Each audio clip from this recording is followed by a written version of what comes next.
ರಾಜ್ಯ ಕಾಂಗ್ರೆಸ್ ಪಾಳ್ಯದಲ್ಲಿ ಇಷ್ಟು ದಿನಗಳ ಕಾಲ ಸಿದ್ದರಾಮಯ್ಯ ವರ್ಸಸ್ ಡಿಕೆ ಶಿವಕುಮಾರ್ ಅನ್ನುವಂತಹ ಪರಿಸ್ಥಿತಿ ಇತ್ತು. ಬಟ್ ಈಗ ಅಹಿಂದ ವರ್ಸಸ್ ಒಕ್ಕಲಿಗ ಅನ್ನುವಂತಹ ಪರಿಸ್ಥಿತಿ ನಿರ್ಮಾಣ ಆದರೂ ಕೂಡ ಆಶ್ಚರ್ಯ ಪಡಬೇಕಾಗಿಲ್ಲ.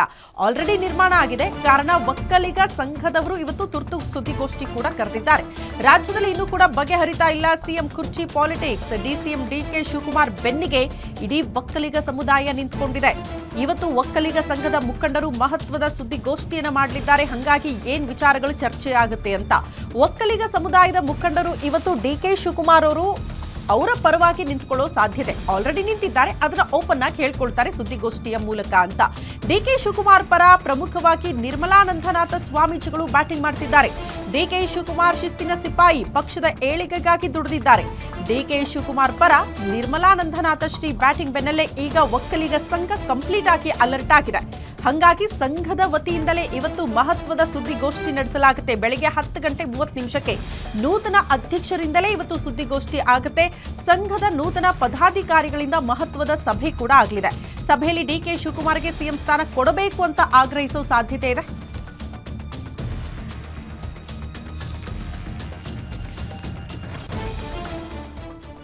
ಇನ್ನು ಈ ಎಲ್ಲಾ ಬೆಳವಣಿಗೆಯ ಬಳಿಕ at the first time Nirmalanandanatha ಶ್ರೀಗಳು ಡಿಕೆ ಶಿವಕುಮಾರ್ ಪರವಾಗಿ ಮಾತನಾಡಿದ್ದಾರೆ. ಹಾಗಾದ್ರೆ ಏನೆಲ್ಲ ವಿಚಾರಗಳನ್ನ ಪ್ರಸ್ತಾಪ ಮಾಡಿದ್ರು ನೋಡ್ಕೊಂಡು ಬರೋಣ. ಸಹಜವಾಗಿ ಡಿಕೆ ಶಿವಕುಮಾರ್ ಅವರು ಶ್ರೀಮಠದ ಸದ್ಭಕ್ತರನ್ನೇ, ಆದರೆ ಅವರಿಗೆ ಒಂದು ಭರವಸೆ ಇದೆ ಹಾಗೆ ಆಗುತ್ತೆ ಅಂತ. ಆಗದಲ್ಲೇ ಹೋದಂಥ ಸಂದರ್ಭದಲ್ಲಿ ಕ್ರೈಸಿಸ್ ಕ್ರಿಯೇಟ್ ಆದಾಗ ಭೇಟಿ ಆಗ್ಬೋದೇನೋ, ಆದರೆ ಭಕ್ತ ವರ್ಗದಲ್ಲಿ ಮಾತ್ರ ಒಂದು ಕೂಗಿದೆ. ಇದು ತುಂಬ ಜನ ಭೇಟಿ ಮಾಡ್ತಿದ್ದಾರೆ, ಯಾಕೆ ಆಗ್ತಾ ಇಲ್ಲ? ನಾವು 2.5 ವರ್ಷಗಳ ಕಾಲ ಕಾದು ನೋಡಿದ್ದೇವೆ ಹಾಗೆ ಆಗ್ತಾರೆ ಅಂತ. ಈಗ ಆಗ್ತಾ ಇರ್ತಕ್ಕಂಥ ಬೆಳವಣಿಗೆಗಳನ್ನ ನೋಡಿದರೆ ಯಾಕೋ ಸ್ವಲ್ಪ ವ್ಯತ್ಯಾಸ ಆದಂಗೆ ಕಾಣಿಸುತ್ತೆ. ಅದಕ್ಕೆ ತಾವುಗಳು ಆಶೀರ್ವಾದ ಮಾಡಬೇಕು ಅಂತ ಭಕ್ತರು ಕೇಳ್ಕೊಳ್ತಾ ಇದ್ದಾರೆ. ಆ ಮಾತನ್ನು ನಿಮ್ಮ ಹತ್ರ ಈಗ ಹೇಳಿದ್ದೆ. Under his leadership party has gone for the election. He led the party, he brought the party into the power.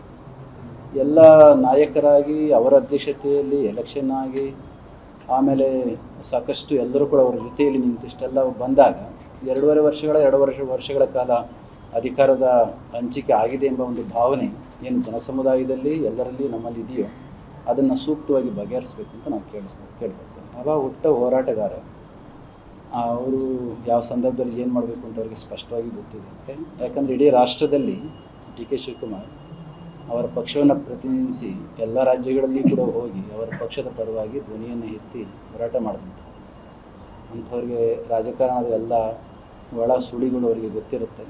ಸಹಜವಾಗಿ ಡಿ ಕೆ ಶಿವಕುಮಾರ್ ಅವರು ಶ್ರೀಮಠದ ಸದ್ಭಕ್ತರನ್ನೇ, ಆದರೆ ಅವರಿಗೆ ಒಂದು ಭರವಸೆ ಇದೆ ಹಾಗೆ ಆಗುತ್ತೆ ಅಂತ. ಆಗದಲ್ಲೇ ಹೋದಂಥ ಸಂದರ್ಭದಲ್ಲಿ ನೋಡಿ, ನಿರ್ಮಲಾನಂದನಾಥ ಶ್ರೀಗಳು ಮಾತನಾಡಿದ್ದನ್ನ ಕೇಳಿಸ್ಕೊಡ್ರಿ. ಡಿಕೆ ಶಿವಕುಮಾರ್ ಅವ್ರಿಗೆ ಯಾವ ಸಮಯ ಸಂದರ್ಭದಲ್ಲಿ ಏನು ಮಾಡಬೇಕು ಅನ್ನೋದು ತುಂಬಾ ಚೆನ್ನಾಗಿ ಗೊತ್ತಿದೆ ಕೂಡ. ಪಕ್ಷದ ಏಳಿಗೆಗಾಗಿ ದುಡಿದವರು, ಪಕ್ಷ ಸಂಘಟನೆಯಲ್ಲಿ ನಿರತರಾದವರು, ಪಕ್ಷವನ್ನ ಅಧಿಕಾರಕ್ಕೆ ತರುವಲ್ಲಿ ಪ್ರಮುಖ ಸ್ಥಾನ ವಹಿಸಿದವರು. ಹಾಗಾಗಿ ಅವ್ರಿಗೂ ಕೂಡ ಒಂದು ಅವಕಾಶ ಸಿಗಬೇಕು ಅನ್ನೋ ರೀತಿಯಲ್ಲಿ ನಿರ್ಮಲಾನಂದನಾಥ ಶ್ರೀಗಳು ಮಾತನಾಡಿದ್ದನ್ನ ಕೇಳಿಸ್ಕೊಂಡ್ರಿ. ಅಲ್ಲಿಗೆ ಶ್ರೀಗಳು ಮಾತನಾಡಿದ್ದಾರೆ ಅಂದ್ರೆ ಈಗ ಇಡೀ ಒಕ್ಕಲಿಗ ಸಮುದಾಯ ಕೂಡ ಮಾತನಾಡುತ್ತೆ. ಡಿ ಕೆ ಶಿವಕುಮಾರ್ ಅವರ ಬೆಂಬಲಕ್ಕೆ ನಿಂತ್ಕೊಳ್ಳುತ್ತೆ. ಅದೇ ಕಾರಣಕ್ಕೆ ಇವತ್ತು ಮಹತ್ವದ ಸುದ್ದಿಗೋಷ್ಠಿ ಕರೆದಿರೋದು. ಹಾಗಾಗಿ ಈಗ ಸಮುದಾಯವಾರು ಯಾವ್ಯಾವ ಸಮುದಾಯ ಯಾರ ಪರವಾಗಿ ಅನ್ನೋದು ಬಹಳ ಕ್ಲಿಯರ್ ಆಗಿ ಗೊತ್ತಾಗ್ತಾ ಹೋಗುತ್ತೆ. ಪ್ರಮುಖವಾಗಿ ಒಕ್ಕಲಿಗರು ಅಷ್ಟೂ ಜನ ಕೂಡ ಜೊತೆಗಿದ್ದಕ್ಕೆ ಪಕ್ಷವನ್ನ ಅಧಿಕಾರಕ್ಕೆ ತರುವಲ್ಲಿ ಸಹಕಾರಿಯಾಗಿದೆ ಅಂತ ಹೊರಗಿನವರು ಬಿಡಿ, ಪಕ್ಷದಲ್ಲಿ ಇದ್ದವರು ಕೂಡ ಈ ವಿಚಾರಗಳನ್ನ ಪ್ರಸ್ತಾಪ ಮಾಡ್ತಿದ್ದಾರೆ. ಇಫ್ ಸಪೋಸ್ ಈಗ ಡಿ ಕೆ ಶಿವಕುಮಾರ್ ಅವರಿಗೆ ಸಿಎಂ ಸ್ಥಾನ ಸಿಗದೆ ಹೋದ್ರೆ ಒಕ್ಕಲಿಗ ಸಮುದಾಯ ಕೈ ತಪ್ಪುವಂತ ಆತಂಕ ಕೂಡ ಪಕ್ಷಕ್ಕೆ ಇದೆ ಅಂತ.